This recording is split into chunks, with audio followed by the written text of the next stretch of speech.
Keith, I think we've got a. I think this table is full on the left, but.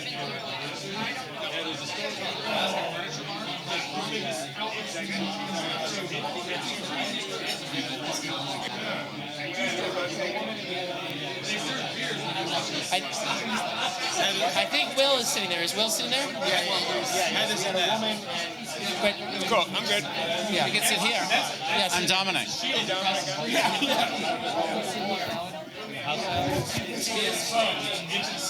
Hates all politicians. All the now the parties are trying to convince this guy, who's now.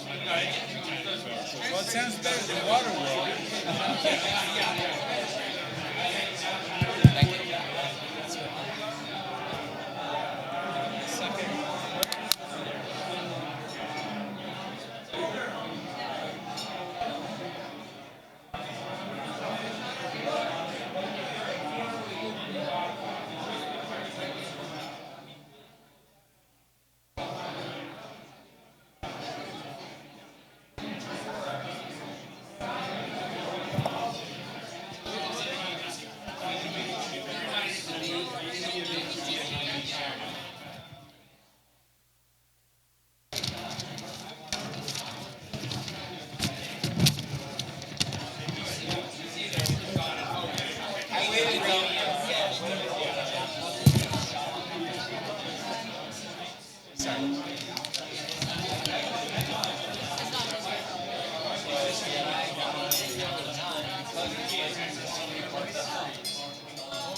It's fine. That's all right. Good evening. Hello. Can we turn it up a little bit? Can you guys hear me okay? Yes. Okay? No? No, he can't. I don't know if we want to do anything to turn the... I have to talk right next to the microphone like this to hear me. I don't know. Where's our sound guy? Here, I need a little bit more pickup. Yes, no? 11, please. That's a little bit, yeah, that's better, yeah. Keep going, a little more. Hi. Sam, nice to see you. Carlos, it's great to see you. Come on in. Back table, just back there. There's one more spot. Yeah. Thanks for making it. Is this better? Yeah, I think that's better. I just sort of watch out for the feedback. All right, good evening. Thank you guys for coming. Thank you, everyone.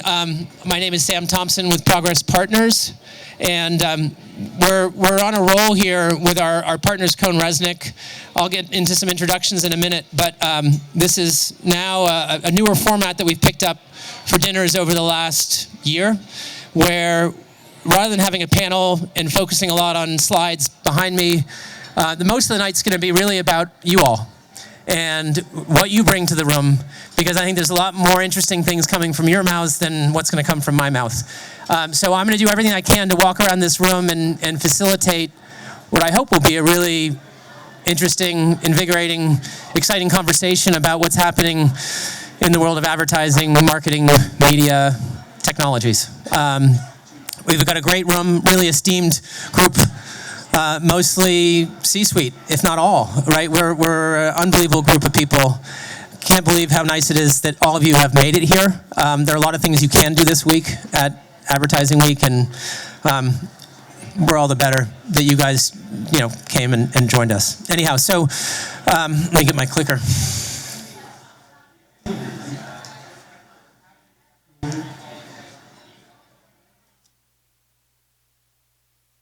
Yes? No?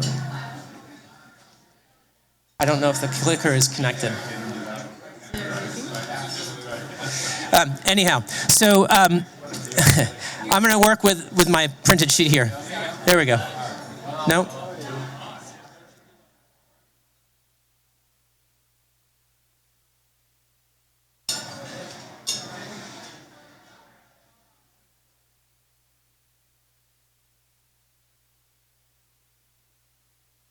Okay. Here we go. Okay. There's my photo ID. I match. Just a quick introduction for those of you who don't know me. I think I know most of you in the room, but I've been with Progress the last 17 years. My partner Nick and I started working together to really get Progress going to where we are today. That includes Progress Ventures and Progress Partners. And we have a good amount of the Progress team in the room. Anyone who's with Progress, will you just quickly raise your hands? Yeah, so we got Rory, one of our more recent additions, MD with the team. I pointed out Nick, my partner Adrian, who he and I work pretty closely together on the venture side. Tyler, who runs a lot of our BD efforts. Dominic, I will still count you as part of the Progress team this week. Thank you. Yeah.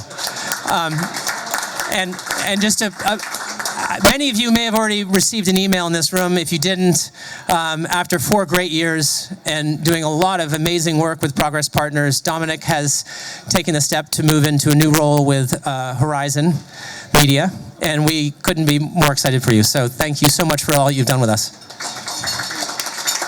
including making these events as great as they are. So thank you. And not in the room, in absentia, Dominic's direct report and our director of marketing, David Ortiz, has also moved on. So a quick little applause for David.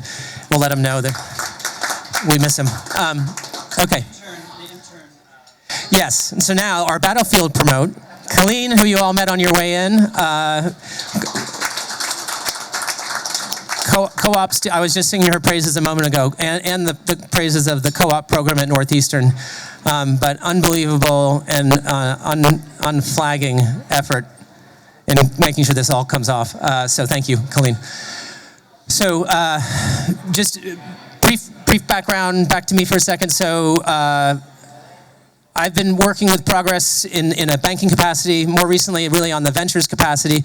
What you see in these tombstones or it basically are a lot of what transitioned me out of the banking and really onto the venture side. Outside, what's now known as Outside, is a former client, and we did quite a lot of transactions, more than what you even see here, about 12 acquisitions over the course of 18 months, culminating in what was a large round of financing to acquire a company called Pink Bike that we then joined in that round. The venture fund invested. We also brought in another 12 million of venture investment from our LPs to invest into Outside. And with that transition, really looking at Outside more as a portfolio company and working very closely with Adrian since then on our venture practice. So while I do have tombstones next to me and I do business development on the banking side, I'd say a lot of my time, effort, and mind share is on the venture side of our business today. That said, we have a lot of bankers here in the room. We are a boutique investment bank, and this is a Progress Partners event, so I don't want to stay on ventures the whole time. So last piece, just to sort of say, you know, in addition to what we've covered in the advertising world that we all are a part of here, thanks to additions like Tim Harned, who's in the room, one of our MDs, and Rory, we were one of our MDs. We're expanding where we bank and what we do. So I have retail media and commerce in addition to the media work that I've been doing. Rory's been doing tech-enabled services and a lot of things around SaaS and other platforms that expand our reach. Tim has been doing a lot of work with me in the commerce area that also includes commerce media. And so we continue to scale above and beyond what Nick and I got started in this world that we love dearly, and why we wanted to do a dinner here tonight is because you guys are all incredibly special to who we've become and what we've been able to do on the banking side. Okay, so it should work now? No? Okay. I'm gonna let you be my clicker. Back one. Okay, was that the next one? Yeah, so here we go. So I'm going to take an opportunity to hand it off to our sponsors. So Cohn Resnick, for those of you who aren't familiar with them, accounting and advisory services into the realm of all things M&A to, well, let me hand it off. Sean, you're in the room somewhere here. I forgot where you're sitting. So we brought in Cohn Resnick as a partner in working a lot of the deals that we work on, but also just really as a partner for a lot of the events that we've sponsored. And so I want to give you the floor to talk a little bit about some of the work you do above and beyond some of the M&A side of Cohn Resnick in accounting and QOE work. Yeah. Thanks, Sam. Yep. Is this on? Yeah. So it's great to be back here. I spent some time with Sam at the Progress Partners dinner in Boston a few months ago, and that was great. So Cohn Resnick is a full service audit, tax, and consulting firm. We for 2023 we crossed the $1 billion mark, so we're one of the top 15 firms for accounting. I focus on our digital and tech consulting side.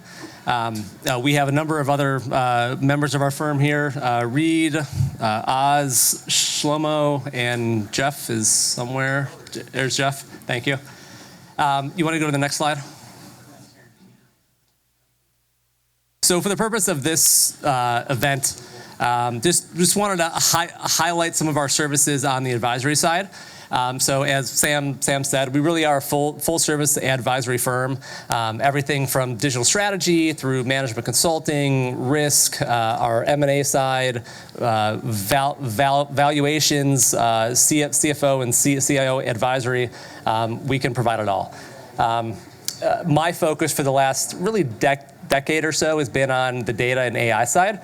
So Sam wanted me to give a little anecdote of one of the projects I've done. So I'll keep it very brief. But a couple years ago, kind of pre-AI, right as Gen AI was coming out, I worked with a grocer, and Reed knows the story. I worked with a grocer in Southern California who every Thursday, grocery firms still have their circulars that come out every Wednesday, every Thursday. They were facing a stockout issue with red meat and certain spirits and beer in certain areas of their geography. They had about 150 stores in Southern California and Arizona. And they didn't understand why. So we built for them with the platform that we work with, some machine learning models, and we brought in some other third-party syndicated data sources. And what we were able to do with them was work with their marketing team and correlate their data. Now, correlation isn't always causation, but we were able to find out that in the certain geos and zip codes where they had these stores, they were getting stocked out of red meat, white spirits, and beer when the circulars were only out for a day because there was a massive correlation of commercial and residential housing starts within those specific areas. So we back tested the model, we built the model, going back for 3 years, we verified our hypothesis, and then we future forecasted what may happen based on their sales. And over time, we worked with their marketing agency to modify their circulars, modify the data that they were getting from their customers that were coming into the store from their app, and we were able to fix their problems. So we changed their circulars. We worked with their procurement team, their supply chain, and ended up fixing their issue with a combination of AI, some machine learning, and some data hygiene. Thanks, Sam. Sweet. There we go. Okay, great. Well, so thank you, Sean, and thank you, Cohn Resnick, for being here with us and for being with us as long as you have. So I asked Sean to use this story as a way to kick off the room. I mean, many of you, if you look through the list of names, if you spend any time with it, and if you don't have a list of the names that are here, we'll make sure to send it all to you all as a follow-up. But there's definitely a theme rolling through a lot of the attendees that are here, right? Which is tied to data, unique data, dynamic data, creative data.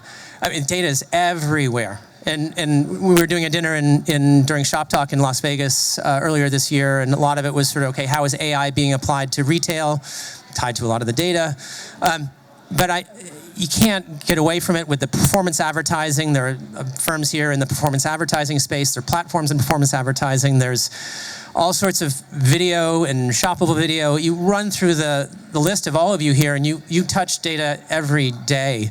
And what I liked about Sean's story, and what I'm hoping we get a little bit from the room, is what are those stories that you guys have experienced? What is it that has taken your clients, your customers, your campaigns to that next level when you started to dig a little bit deeper, or maybe widen the aperture?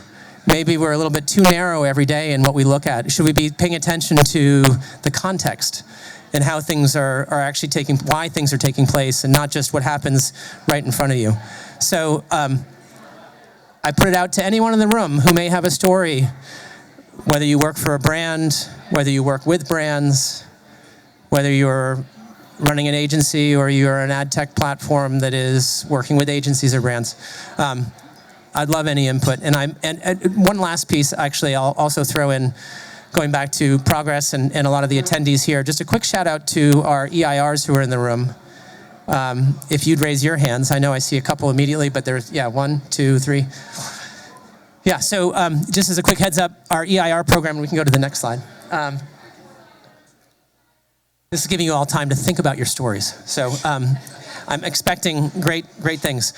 So just a last piece on the EIR program. So we've been around as a bank for over 23 years now, and the executive residence program started back in probably like 2010, 2011. We had our Friends of Progress, but this has now grown into a network of about 150 executives. So we've got a small piece of you here, but this has turned into a phenomenal network that supports one another, that supports us. It used to be we would always ask for introductions. Nick, I got another EIR, or we can get another, But now it's really more about EIRs coming back and saying sort of, what can we do to help you guys? Well, one, you can come to our events. It's great that you guys are here. But two, it's grown through word of mouth. It's grown through us talking about the program and people really leaning in and wanting to be both engaged and engaging, right? So each of you, I'm expecting you to be engaging tonight with your stories. But that I think just differentiates us and pulls us closer while we bring in more experienced bankers on the banking team. We've moved ourselves away from a lot of the operating roles that Nick and I were a part of when we first got started. It's these EIRs and all of you, if any of you are interested, and you should certainly reach out after the event if you want to talk more about it, but it's all of you that bring us closer to those operating experiences and how we can better inform how we do our banking work, how we do our investing, and how we do what we do as Progress. And anyhow, I just wanted to make sure we touched on that, and I appreciate you guys coming. Thank you very much. Okay, so, yeah. So innovation with marketing is pretty broad. Talk about stepping back for a second and looking at the broader picture. But I wanted to sort of tie it in, just given the audience and where we are around data, of where have we seen the needle moved, and what experiences can you guys share around this, just as I had described before. And great, there's a bunch of faces that I just hadn't seen arrive that you're here. I'm glad you all made it. Thank you. Looking at you, Shane. Yep, thank you. Anyone, feel free to raise, or I'm happy also to pick on some. Oh, we got John. We got John coming. Here we go. Do we have another?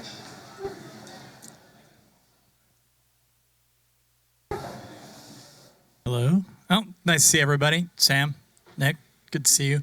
As it relates to AI, like my company, Nomology, we basically are a value-added reseller for YouTube. One of the interesting things about YouTube is obviously it's vast and crazy amount of content that's being produced. And so typically, some marketers like to target contextually. And in the past, the best way to go about doing that would be to target at the channel level. And for those of you on the open web, the analog there would be like a website. Now, in those channels, there are individual videos.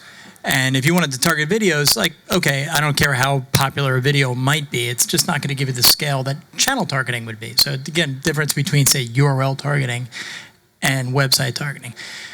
By getting AI to read and take that feed from the API, we're actually able to compose at a greater level of granularity and reliability, and we're also able to assign a heterogeneity score. Is that a word? That is, right? Homogeneity, heterogeneity. So basically a channel that talks about golf most of the time, or no, it just talks about like sports, right? And so you're able to kind of assign these channels a better score. And so what this means, is that you're able to more reliably target the content areas that a marketer may want. And we would absolutely not be able to do that without leveraging AI models. Like we literally have somebody reading a transcript, which companies did in Indonesia for a long time, but not scalable. So that's how we've leveraged AI and being able to use some of the models there, which is to literally transcribe and analyze millions of videos. It's very impressive. Everybody likes it. Are the marketers coming to you with the types of? They are. I mean, like, Yeah. I hesitate to say like YouTube content because there's a ton of behavioral like targeting that's possible. But when you think about getting people to embrace being in this wild world of YouTube, like people are still sometimes very comfortable with legacy linear concepts like contextual targeting, and what this allows them to do is not only achieve contextual relevance but scale.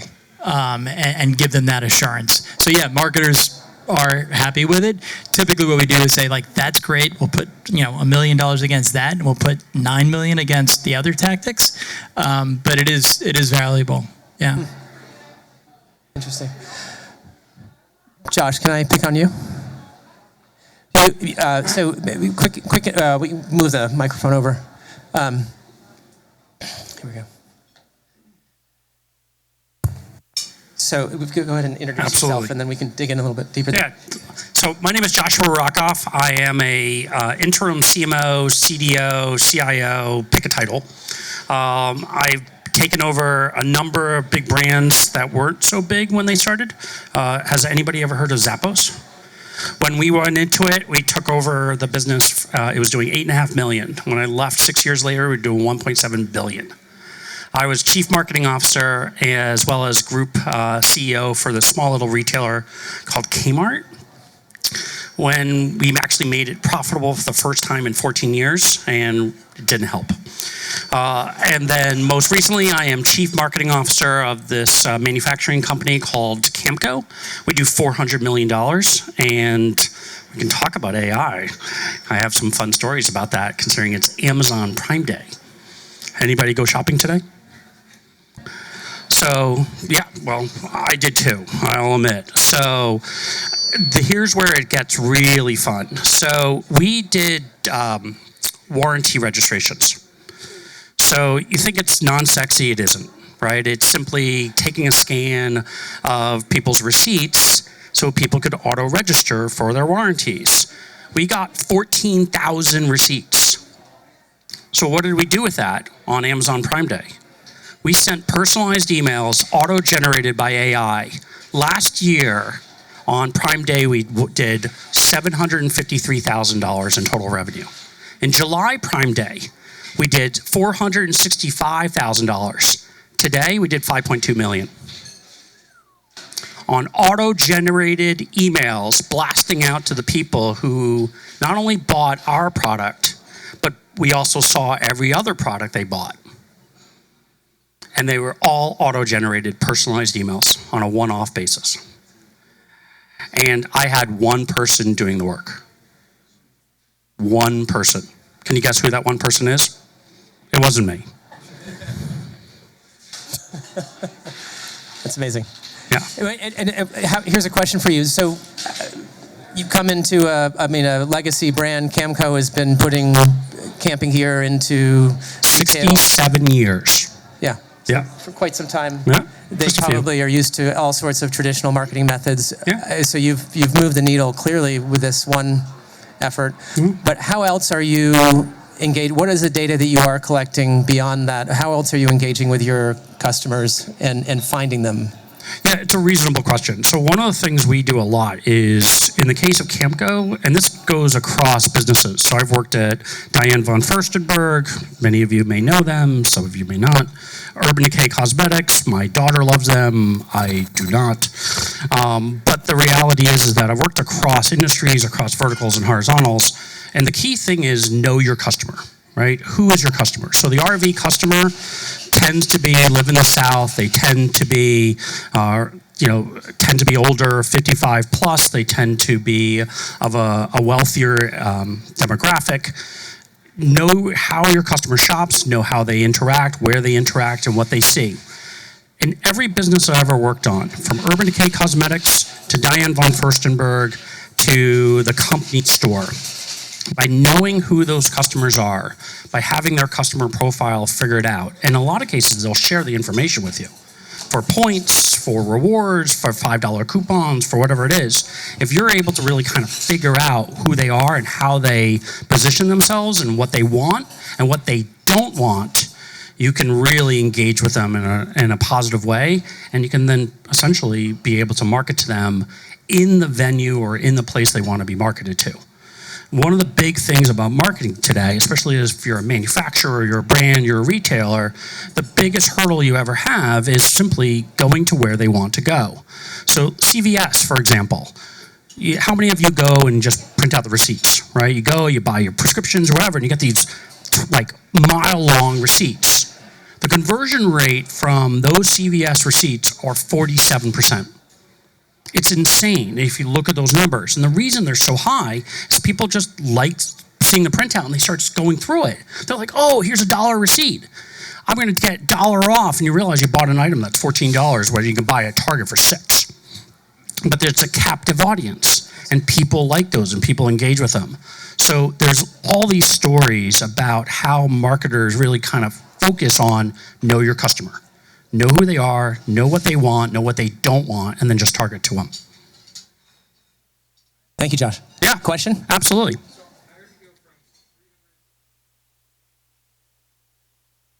How are you going to decide? I'm loud enough. Oh, Yeah, so other people will hear you. Yeah. sorry. How are you going to decide how much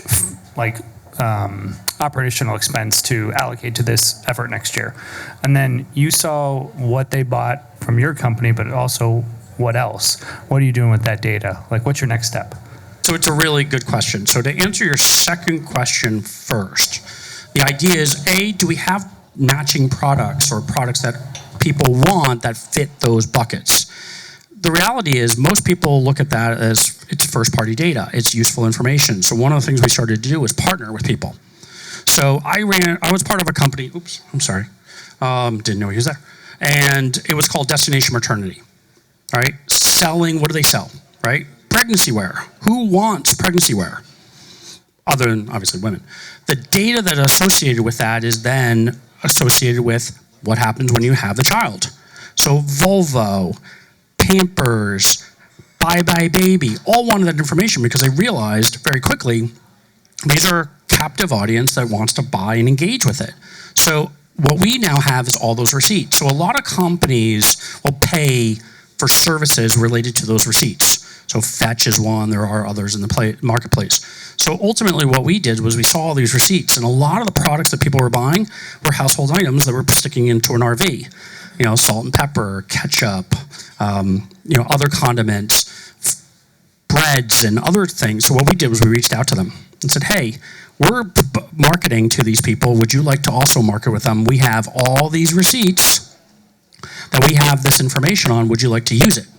So we actually wound up taking all that information and compiling it and sold it to one or two companies, I'm not going to say who, and we made an extra $250,000. Right? All we're doing is doing the same thing other services are, but we're the manufacturer or the brand. Right? And so we're monetizing the information on what we're doing. Now, to your first question, what are we doing downstream? What are we doing next? Well, there is something called Black Friday coming up. Right? So what we're doing is really triangulating. We're speeding up the process of gathering this information. And we're putting it out there in a more aggressive fashion. And we've also introduced that company as Innovation Day for Progress Partners. So hopefully at some point we'll see if we can do something with them. You've been working with Glass? That's Glass. Yeah. Okay, Yep. I'm gonna move around the room a little bit. Thank you, Josh. Thank you. So I'm gonna pick on someone else in the room. Kyle, I'm looking at you. I just read on the description the concept of dynamic data. Do you want to talk a little bit about what that is?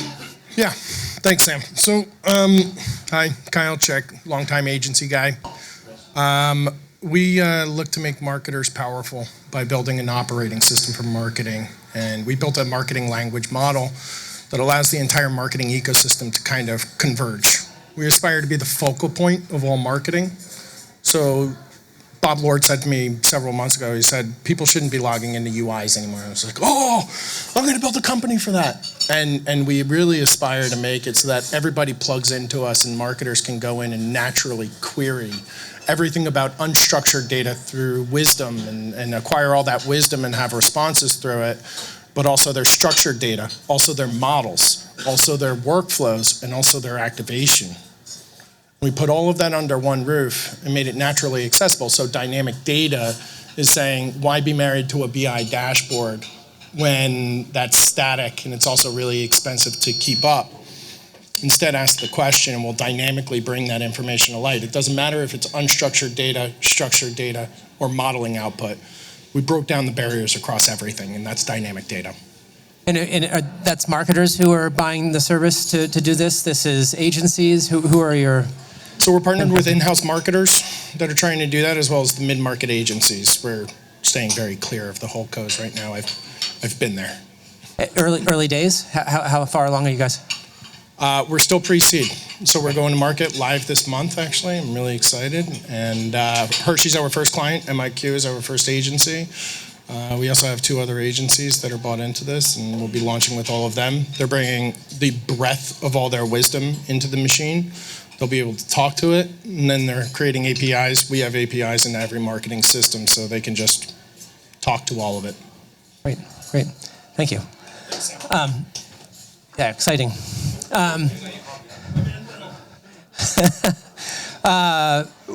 Any other willing participants? I'm also happy to go start picking on others in the room here, unless anyone has any thoughts.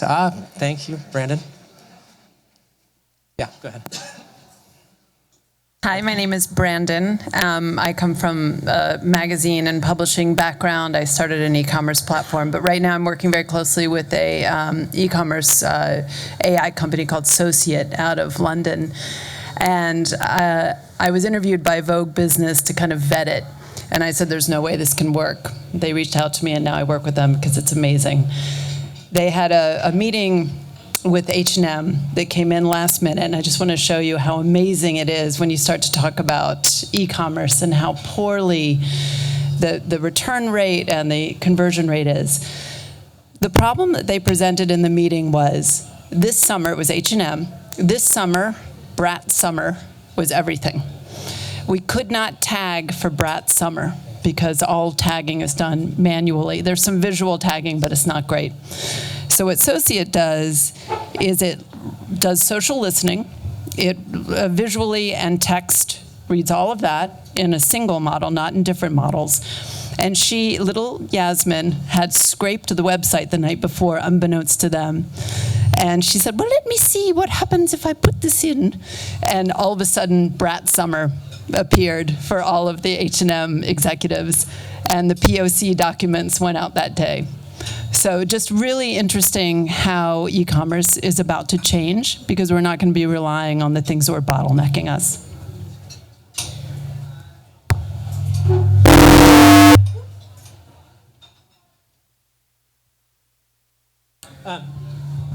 So I'm going to put this down.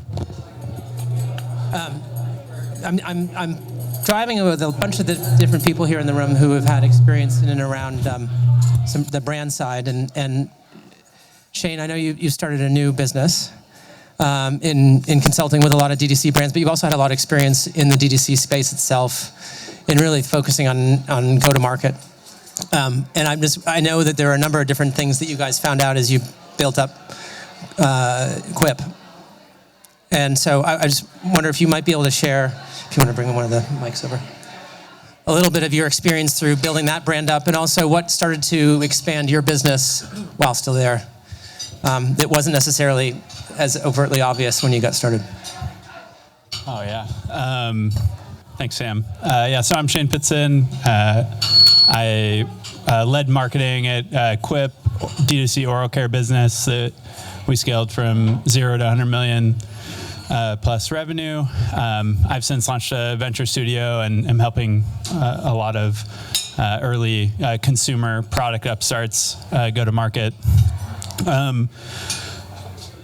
I think, in the Quip journey, a lot of it was, dealing with unstructured data, finding meaning through that, and working to get to sources of truth, especially when the conventional marketing wisdom is know your customer, and your customer is basically a majority of the population because most people brush their teeth.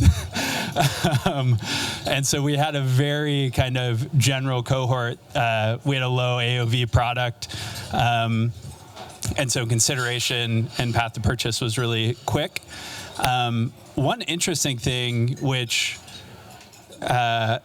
was not so obvious to us was we came to market with a really unique design. One of the founders there was a industrial designer, and so it was a very visual communication, or so we thought. The design was clearly the thing that stood out to customers as something that they said was the reason that they purchased. We ended up finding a ton of success through audio, which was something we were not at all expecting, and was an industry that we were surprised by going into, coming from Meta, Google, YouTube, et cetera, and the amount of data and insights and information that we could access, and then walking into a bit of a wild west of podcasting, and then a bit of a slightly slower to adapt industry of radio telecommunications. I'm seeing a ton of really interesting products in similar use cases to what you were mentioning, of helping to contextualize what is this even kind of even more loosely regulated space of podcasting and audio, and creating a much more seamless path to growth there. We were the #1 advertiser in podcasts for many months. Tools like Podscribe, Adfontes Media, and others are compiling vast data sets of podcast content. And now, #1 advertisers on podcasts are Geico and Verizon, et cetera. And so, that's something that I've seen as a upstart brand. Set of brands, we're always trying to find those opportunities for arbitrage, but also paving a way. And, tools are coming to expand those opportunities to a really broad set of marketers and brands. Do you still see audio as a area of opportunity for upstart brands, or do you think that's been taken over now by the large advertisers? It's not as efficient as it once was, but I still think that it's a really effective kind of influencer or endorsement channel. The power of endorsements are still extremely strong, and I think the lines are becoming more convoluted between who's a YouTuber and who's a podcaster and who's a brand founder. Many of those creators are launching their own brands. That's kind of a service line that we support as well. And so the lines are just getting a little bit blurry. The ad load is getting a lot heavier. Placement within those types of media properties is becoming more important. Where does your ad fall? How much time are they giving you, et cetera? Yeah, great. You're hitting on a couple of points that bring me to other people in the room. A quick shout out that after a conversation I think we had earlier in the summer, we're in full transparency, we're an investor in a company called Veritonic that does a lot of work in the sonic branding space and measurement of advertising for podcasting and audio. But that then started a conversation. Then Howard, you've written an article on sonic branding itself and some of the opportunities there. I don't know if there's anything you can add to what Shane said. if you want to. Yeah. Hi, I'm Howard Homanoff, EIR with Progress. Among other various hats, I'm also a contributor at Forbes. And my most recent piece was on sonic branding the last week. And so I interviewed two folks who sort of, I guess you'd say on the agency side, Michelle Arness, you may know Amp Sound Branding, and Joel Beckerman, who wrote Sonic Boom, which if you haven't read, you should read, and at a company called Made Music Studio. Anyways, I won't regurgitate my article, www.forbes.com, Homanoff, whatever. But I get paid, literally, I get paid nothing for that, so don't worry about it. But my point is simply, kind of backing up what you said. It's so interesting that kind of some of the neuroscience behind this and just how much more powerful audio is around brand recall and, just think about your own lives and about how sound attached to brands, by the way, Intel Inside. Anybody know what those sounds are? Liberty, Liberty, Liberty, which I know is annoying, but everybody who watches a basketball game knows that very well. So the power of recall and the power of associating sound with memories in your life, associations, relationships, is really extraordinary. And I continue to think there's a great opportunity for brands, for content folks, and for others to really innovate in this area. Thank you, Howard. So, Alex, I'm looking at you a little bit because one of the other areas that you guys hit on that I think is relevant here is creative data, right? And I guess, does that go as far as audio? Or are you guys, VidMob, a lot of video, but there's certainly audio in there. And how are you guys thinking about that as you approach it with your clients? And because your brand's predominantly, correct? Yes. Yeah. Yeah, so we do. Sorry, quick intro. What's that? Oh, so I'm Alex Colmer. I'm the founder and CEO of VidMob. Started it 10 years ago, actually, a couple weeks ago. Hey. Yeah, surviving 10 years is a real accomplishment. So we think of ourselves as the creative data company. And I think maybe the simplest way of thinking about it is for the last 15, 20 years, customer and audience data have been incredible drivers of value, helping people think about how to target and segment and do sort of media more effectively. But everyone has known for a long time that creative is, if you listen to Nielsen, 47% of results, and if you listen to Google, 70%. And there's no investment there. And it just doesn't make any sense, especially now where AI is opening up the possibility to actually understand how all of the tactical decisions you're making inside your creative are actually driving whatever behavior you care about, whether it's sales or brand lift or carbon impact or whatever it might be. So we have a very strong view that creative data is going to be the essential input that brands will need to get differentiated output from otherwise commodity AI tools. And we think that they have to own it. It can't be owned by Meta or Google, and probably shouldn't be owned by their agencies, although their agencies have a role to play in using it. And so, we work with a pretty large percentage of sort of big enterprise marketers, helping them turn all of their often millions of individual pieces of creative into data, understanding all the things that can be known about it, and then deploying that across planning, production, media decisioning, and measurement. And it's very interesting. Yeah. And it's one of these fields that just every couple weeks we launch something that's mind-blowing. And it's just really fun. Yeah. Great, thank you. So beyond the creative, I'm going to lean in on you, Gary, for a second. When you're actually getting into content, but then you're probably, so I'm going to let Gary introduce himself, but we start to bridge into what does content inspire people to do, and maybe you can talk a little bit about Curve and how you guys have been watching how consumers interact with content and ultimately convert. Sure. On the spot. So Gary Mittman, CEO, founder of Curve Interactive. We are an AI company with video analysis. So the simple description of what we do is we take content, analyze it, and determine the human response, what a natural human interpretation would be. unlike the feedback. Step away from speaking, back avoidance. Hello and welcome. So it's about analyzing the content and determining contextual relevance, but not just audio, not just visual, not just the basic content of product, but all of it, encompassing everything within the scene to interpret that scene as a human may respond to it.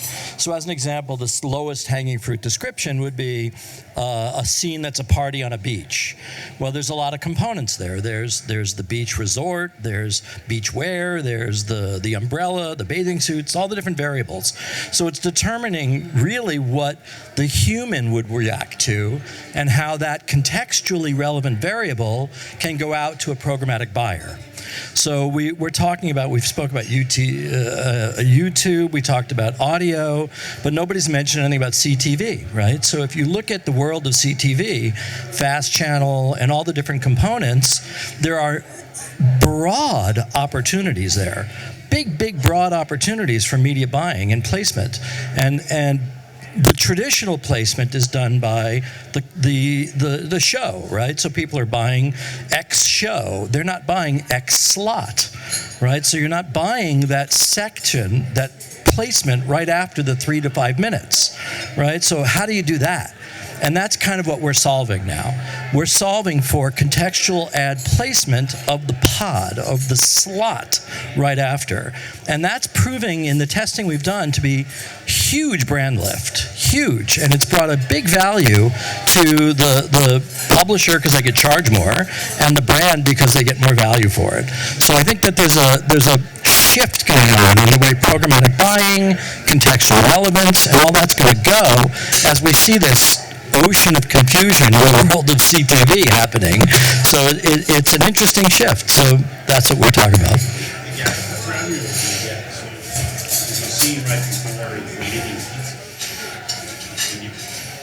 Serve a Pizza Hut ad right after that? Oh yeah. Oh yeah, 100%. I'll give an example. So we get even deeper. So we're talking, this conversation I'm talking about is about the slot. But then let's go a step further to the layer that really is our mission, which is in-show revenue, meaning shoppable shows, right? So we can get down to the product and object, very narrow. We actually have a patent on the pixel edge object to link out for purchase. So the concept of it starts at the ad level, but really for us goes down into the content and the show itself. I'll give you an example. So we did a thing with Paramount in Australia with the show Survivor, and they wanted it to be merchandise, right? So as you're watching the show, you pause the scene, up come tiles on the bottom quarter of the products available for purchase in that scene. So you can scroll them left or right, you select one, it brings up a description, and in that experience we used a QR. If they gave us access to registration data, it could be a one-click on the TV remote, right? But that QR scan, the rate you would expect to be, what, 0.5 at best, that kind of scan rate? We got a 10% scan rate of the people that opened it up.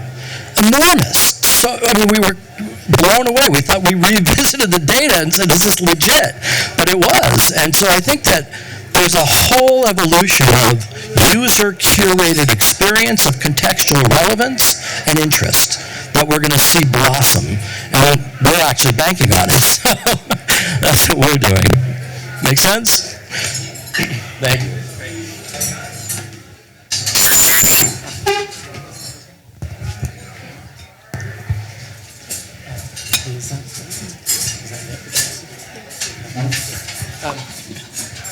John?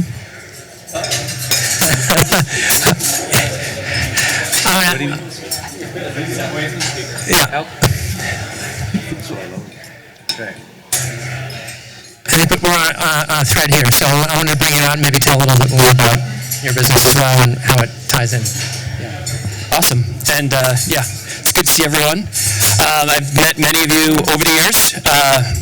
I'm currently founder and CEO of Newton Research. You might know me from some of my past companies, Data Plus Math. I was the founder and CEO of that, which we sold to LiveRamp. Integral Reach, which we sold to TiVo, and then prior to that, Navic, which we sold to Microsoft. So I say all that because Newton Research is really the result of those past learnings. All of those companies were data analytics companies, gathering up leadership data, doing analytics for brands, for programmers, for agencies. And what we learned was, as an analytics company creating dashboards, that your dashboards aren't always right for your customer. The customer always wants something a little different. And so my longtime co-founder and I used to always joke, what we really need to build is a data scientist, because that's what our customers actually want. They want to be able to ask whatever they want of the data. They don't want the stupid dashboards. Fast forward to AI and these LLMs and being able to build these like agents or agentic frameworks. Some of you might be following the space closely. We decided, why don't we set an ambitious goal of building a data scientist out of software? And so that's the goal of Newton Research. We raised a bunch of venture capital in December. We've been getting the band back together. We've been trying to build a data scientist out of software. I like to say that we currently have like an analyst or maybe a junior data scientist.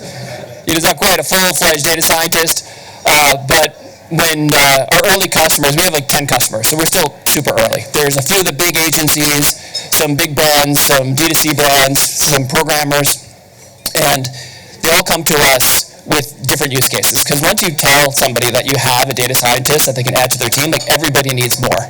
Nobody has enough data scientists or enough analysts, but most of the time they just don't have the budget to go hire these people because they're very expensive, they're hard to find. You train them, then they leave for Facebook or wherever.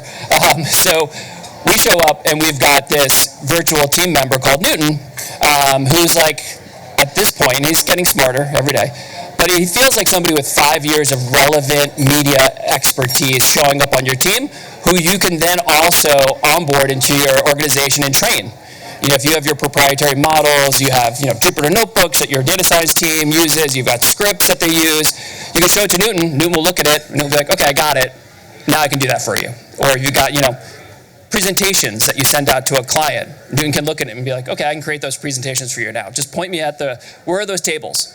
Okay, how do I join those tables together? Got it. So it's pretty amazing what you can do with AI these days. And so, yeah, I think our goal which seemed to be kind of crazy when we first started the company of actually building a data scientist, is actually something we can do. And yeah, Newton's getting smarter every day. Boom. Thanks so much. Oh, yeah. So, hot topic. So we're still early. Yeah. So the question was, how do you monetize it? It looks like it's probably going to go towards a compute model, because most of our customers are saying, hey, can you price it similar to like Databricks or Snowflake, or can I pay like when I use it? So I think we're probably going to wind up there. Like our early pilots have been like, more SaaS-like models, but I feel like most of our customers are saying, hey, can I pay like when it does something that's useful, which is actually really cool. Like if it actually does a good result, can I pay for it? Which is trickier to, account for and all of that stuff. But I think paying on more of a compute basis is probably where it's going to end up. Yeah. Yeah.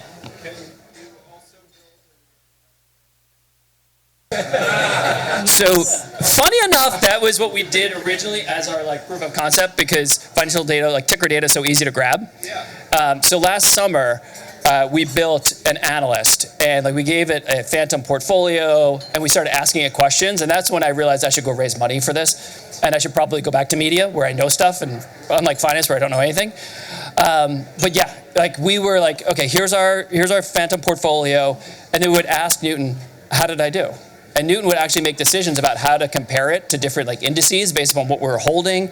At one point, we had turned off like all the stops on Newton as to what it could go do on our behalf. And it was like, you know what? I think I should actually graph this for you.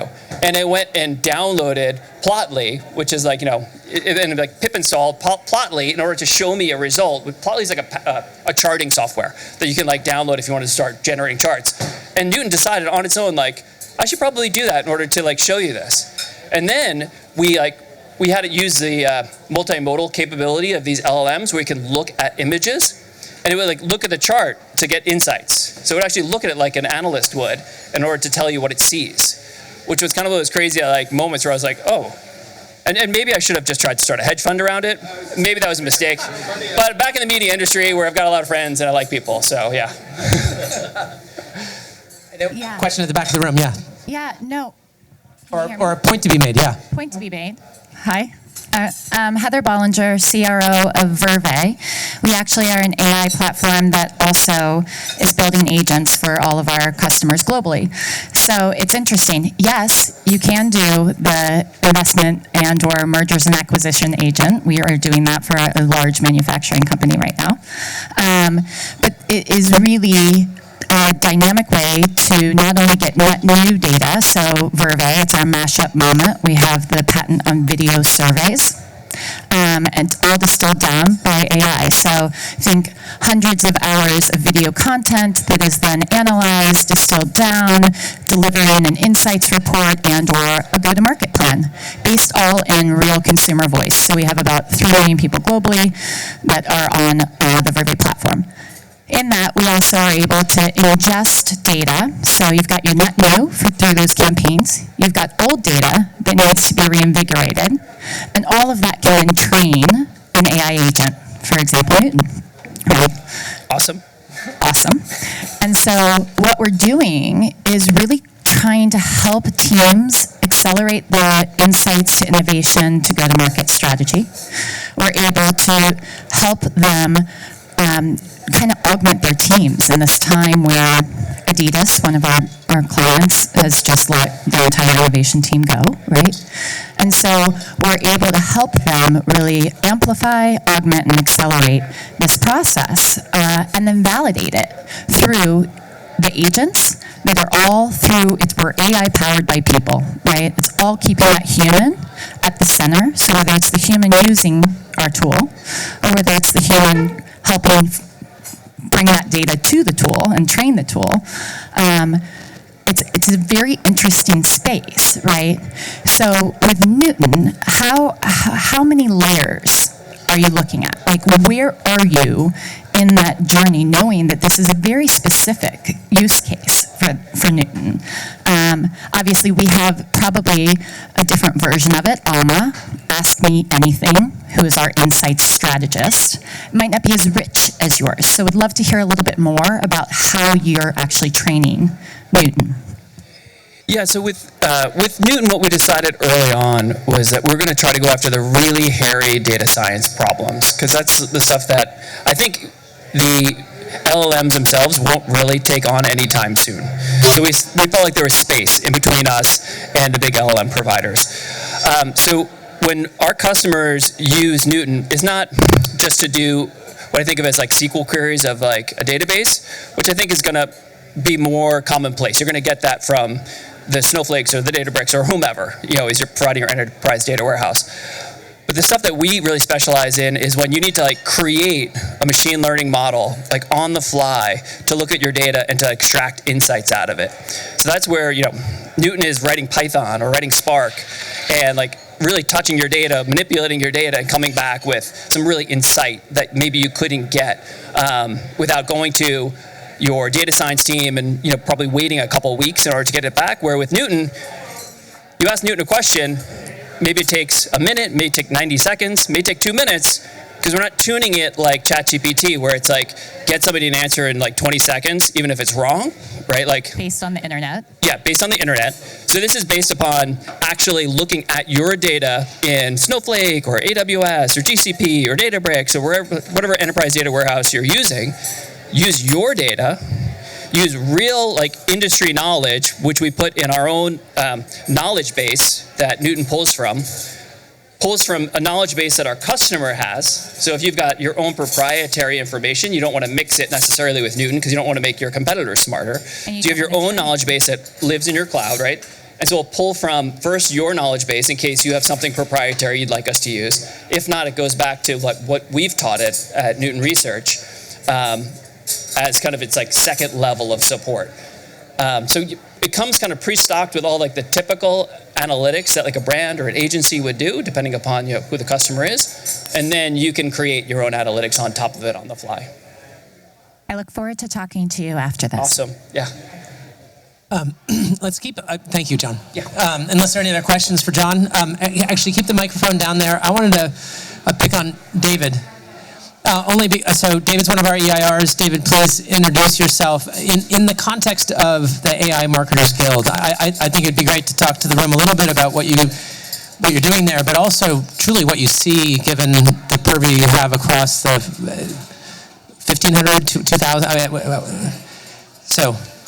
Yeah, well, I was like, using the biggest numbers possible. So however you define members, but we've got this community of thousands of marketers who are trying to make sense of what matters with AI, how to apply this, and so I get a pretty broad view, and it's just been, the main thing I'm getting out of this so far is that every week we have these virtual events where we hear some amazing stories. I've had some EIRs on and share some of theirs, and I'm hoping we get a bunch of these now being shared back with this much wider community, because I'm learning so much tonight, and I'm getting really thrilled where we're hearing about things from across media and creative and data and customer segmentation. I love having legal experts on and trying to make sense of things like copyright law and how does this apply, and how does this really affect how marketers are going to do their jobs better. Even coming today from an event I was over at the SIM event earlier and doing a roundtable with a fellow EIR, John Watts, who's running that amazing media and video measurement group with the ARF, and the kind of discussions we're having in terms of do we need any different metrics now in terms of this AI era. I'm skeptical that we do, because I think so much of it comes back to the fundamentals of what's it actually. It's like hearing stories like what Josh told, right? If AI is delivering more sales at a more efficiently, then that seems to be all the metrics you really need. But there are some fascinating nuances in terms of the kinds of efficiency gains, and we did a member survey earlier this year where asking marketers how they're measuring the success of AI, and I was surprised to see time saved as the by far the biggest one. And to me, this was just a sign of how early we still are with a lot of this. It's I know that there are companies in this room that have been applying AI from the machine learning NLP side for 10 plus years. For so many others, it's we're less than 2 years into this Gen AI era, and so it's still this agentic AI world hasn't even really happened yet. So what will this mean when we're marketing to bots instead of people, and and agents of ourselves and our companies? They're the ones buying and selling across each other, and it's that mix of explicit and implicit, right? Like implicit, it knows I was planning a trip to Hershey Park last weekend and staying in a campsite, and I've never taken my daughter camping before. It would pull information in that would be really useful for me, so I could buy all of Josh's products, or more explicit things like, yes, you should be giving me all the alerts about, please tell me how the Mets are doing against the Phillies tonight, and 7-2. Oh, wow. Okay, so we should be getting live updates there. So yeah, there's lots more to see. I am also working on a book right now about AI and marketing for the Non-Obvious Guide series. I just want to have more of these stories circulated through these media. So. Thank you. I'm going to pause on this table because they just got their food and are digging in. But Michael, I wanted to ask, there are a couple of different reports you guys have put out recently. I'm not going to call you to recite any specific ones. I don't know which ones you've been more involved with, but Winterberry Group is covering a lot of the space, and I thought, just given the context of where we are and what we're talking about here, you could provide a little bit of, let me grab this microphone here, a little bit of visibility on what you guys are seeing in the market and what you're putting out there. Sure. Michael Harrison, managing partner at Waterbury. We're a strategy consulting firm, but what we're probably known best for is white paper research. Earlier this year, we did a paper on the data layer. So what's the foundational element that every marketer needs to have to actually be able to deliver upon the intelligence layer, which is really what we're talking about here today, of decisioning, orchestration. We did research there. I think we're seeing, what's interesting is 5 years ago, you would have seen customer data platforms say that they were managing data. They're all moving into what we're calling decisioning orchestration and getting away from the data management. They're relying on the data lakes or the data infrastructure to do that. The area that we're doing research the most on right now is what we're calling connected commerce, which is the world of retail media networks fitting into the physical storefront. And the complexity that's happening for the brands, the CPGs, trying to measure across retail or the retailer. So Kroger shows a 1,600% ROI, Walmart shows a 600% ROI. They don't share that data, but they're not seeing any product move off the shelf. So how do you start to build this infrastructure to really understand measurement? There's new companies, like a business by the name of ABCS, that has micro panels that's trying to show incrementality and lift. There's Circana that's coming at it, but they also have a targeting business, so they're confrontational with the retail media networks. And brands are really struggling with the measurement of this. And then Walmart's selling Illuminate, Amazon's selling data. What we're hearing from the brands is that they're paying $2 to $3 million a year for the license Illuminate, and they don't know what to do with it because their customer intelligence team or consumer intelligence team is thinking more from the brand side and not from the retailer side. So that where this world of shopper marketing, what was traditionally, and trade is moving into the brand, and there needs to be a whole change management for that to occur so that you can actually start to apply AI, because right now they're in this world of limbo that these are non-data marketers that are being pushed into data marketing and are being told to trust the retailers. They don't trust the retailers, and there's not a layer in between to really understand what's working, which retailers I should be sending, and now there's this new trade, which is retail media networks. We need to send Josh in, and he can help figure it out. So I think that'll be our big research that'll come out at the beginning of January, and we're sizing that market for the U.S. and Europe. Yeah, I mean, anecdotally, we're seeing a ton around retail media. I was just out in Bentonville last week, actually a week and a half ago, with the dunnhumby team who's taken over the Illuminate product. Yep. I think because Walmart recognized they had to do more to actually help the brands understand why they're paying as much as they're paying for that. And I think not that I'm anti-Walmart or anything, but I think the problem is the brands are looking at Illuminate and are struggling to think they're pushing back and saying, is this data real? Right. A lot of the data is mobile app data. The employees are forced to use the mobile app in store, so a lot of the data they're getting, they're feeling are false signals and not truly consumer signals. So how do you start to parse in between really understanding what's happening at the retailer? And Kroger's probably the leader because that was dunnhumby, and that's not the way it sold it. 84.51 now, yeah. But they kind of lead the way, but their results and their incrementality are different. And the IAB's trying to step in, but nobody's listening to the standards. And I think it's a really complicated space, and a lot of money's flowing to it. And there needs to be some solutions to really solve this data layer, because CPGs haven't historically, again, managed first-party data and haven't had to rely on this measurement. Yeah. And now there's a land grab for these dollars. So. Yeah, even driving attribution into that whole, right? It's forcing media mix model, the relevancy of media mix modeling again. It's bringing back incrementality, cross retailer. It is the wild west of panels, which I never would have thought would come back, and now they're coming back in a new way, and everybody's relying on them. You've got ABCS, the Chicago-based research group. I mentioned ABCS, that they're the ones that are ABCS. They're Chicago-based, right? No, I think they might have an office in Chicago. They're also Connecticut. Yeah, okay. They hit the space at the perfect time. They have a product that can track Walmart, and Walmart pulled IRI data. Yeah, that's All right. Yeah, Wild West.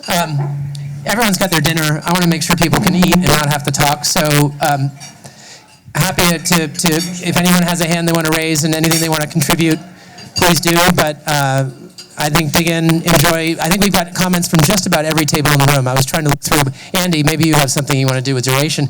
We didn't touch on sustainability. No. This is anti-AI. Okay. Well, that, isn't that sustainability, I right? figured I might as well dive in on this one.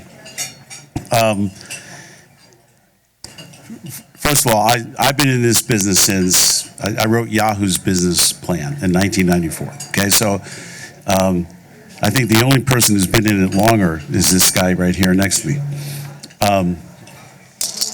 Thank you all. I've learned so much tonight. Old dogs can learn new tricks. But I will tell you a great story. I shared this. You'll forgive me for sharing this again, right? I was with an agency meeting just yesterday, and there was a 25-year-old young lady and a gentleman in a room. And our technology enables us to measure viewability in real time. So when you're on a web page, we know if you're looking at that ad at that exact second. And we have a patent on that technology. So we're describing how the agency could give us their inclusion lists, and we could go to those websites, and they could curate the highly viewable impressions, which are 90% viewable, attentive, which is the new metric. Everybody loves, well, at least the agencies love, attention metrics. And we figured out how to pull carbon emissions out of the ecosystem. Check every box. So proud of this presentation. And she looks at me and she goes, well, what is your AI strategy? And I said, well, it's real time. There's no machine learning. We know exactly at that moment. And she said, stands up, and she goes, this meeting is over. We're looking for AI solutions. So I think we gotta really just look at the people who work for us and with us, and look at AI as a tool, just like anything else that we were talking about the early days of the internet, right? So here it is, AI is just sort of like the early days. But I'm just fascinated by all of this, and I can't thank you enough for including me and Duration Media in this, because I've learned so much tonight. But be careful about just focusing on AI. There's still some real-time solutions out there that can actually benefit business solutions. Thanks, Andy. All right, well, I'm going to hand it over to each of you and your own tables to enjoy yourselves and get to know each other a little bit better. But thank you all for coming, and enjoy the rest of the evening.